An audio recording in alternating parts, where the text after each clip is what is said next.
ইয়াম্মা Y connect অ্যাপটি open করতে হবে।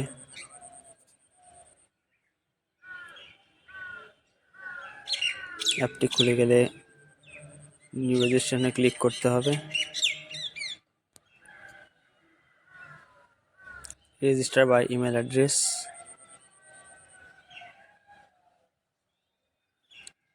ইমেল আইডি, ফোনের ইমেল আইডি আর পাসওয়ার্ড।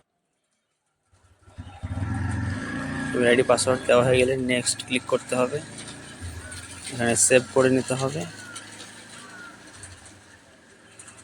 নিজের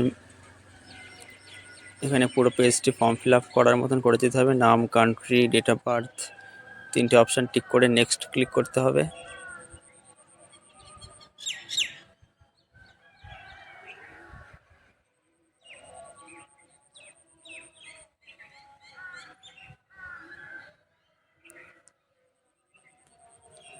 মেল আইডিতে একটা মেল যাবে, এখানে ব্যাক টু লগ ইন করতে হবে। এবার মেলটিকে ভেরিফিকেশান করতে হবে। ইয়াম্মা মোটর আইডি নামে মেল, একটা লিঙ্ক থাকবে, লিঙ্কটা অ্যাক্টিভ করতে হবে। লিঙ্কে টাচ করলে লিঙ্কটা অ্যাক্টিভ হয়ে যাবে, একটু সময় লাগবে।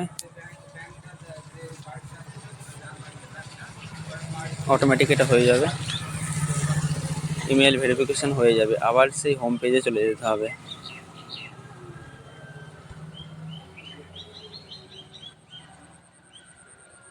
Email address log in click করতে হবে। ইমেল আইডি আর পাসওয়ার্ডটা দিয়ে লগ ইন করতে হবে, যেটা আগে বানানো হয়েছিল সেই ইমেল আইডি পাসওয়ার্ড দিয়ে লগ ইন করলেই অন হয়ে যাবে।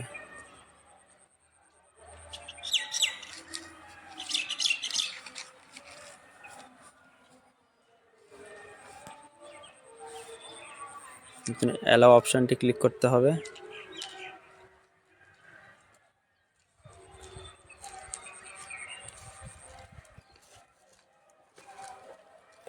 নেক্সট অপশানে ক্লিক করতে হবে।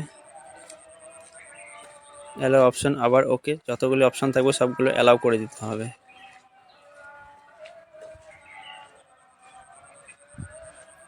চেক দ্য পারমিশন, যতগুলো এখানে অপশান থাকবে, ব্লুটুথ, অ্যাক্সেস টু ক্যামেরা, সব অপশানগুলো অ্যালাউ করে দিতে হবে।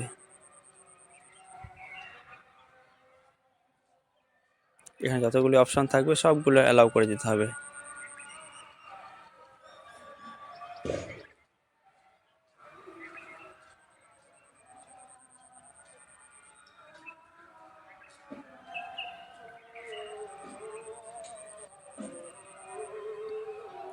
সার্চ এখানে ক্লিক করতে হবে। বাইকটা স্টার্ট করে সার্চ মারলেই চলে আসবে, FZS ভার্সন 4 অপশান চলে আসবে স্ক্রিনের ওপরে।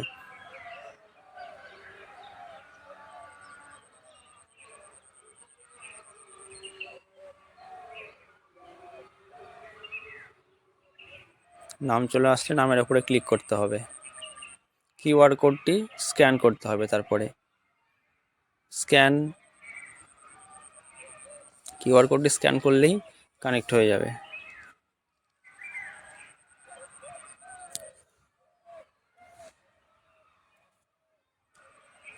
স্ক্যান করার পর ওকে অপশানে ক্লিক করে দিতে হবে, পেয়ারিং অটোমেটিকলি হয়ে যাবে। দিয়ে নেক্সট অপশানে ক্লিক করতে হবে, আবার নেক্সট ক্লিক করতে হবে, আই আন্ডারস্ট্যান্ড ক্লিক করতে হবে। তাহলেই FZS version 4 Bluetooth connection complete.